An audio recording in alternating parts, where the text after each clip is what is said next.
Kontento naman si Pangulong Benigno Aquino III sa paghahanda ng mga ahensya ng pamahalaan sa pananalasa ng Bagyong Dodong. Ito ang balita ni Nel Maribojo.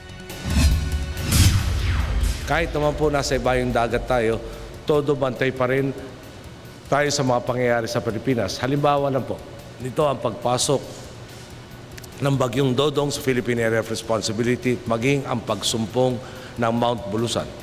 Bagaman alam natin inaasikaso ng mga nakatalaga nating ahensya, mga kababayan natin, di po tayo magiging kampante. Bago tayo makapagpahinga itong araw na ito, humihingi tayo ng direktang updates at binabantayan ang sitwasyon.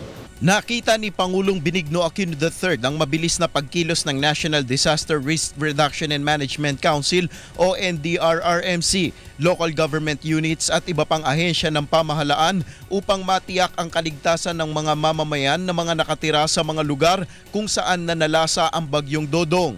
Sa kabila ng may 2 naitalang casualties sa Cagayan, kontento naman si Pangulong Aquino sa paghahanda ng mga ahensya ng pamahalaan.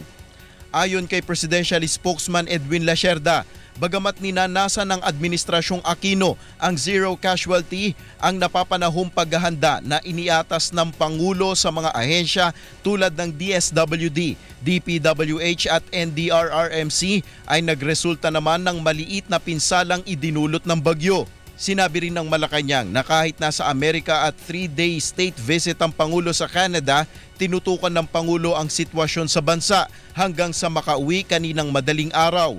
Sa kasalukuyan ay wala pang inilalabas na schedule ang Malacanang kung dadalaw ang Pangulo sa mga lugar na sinalanta ng bagyo.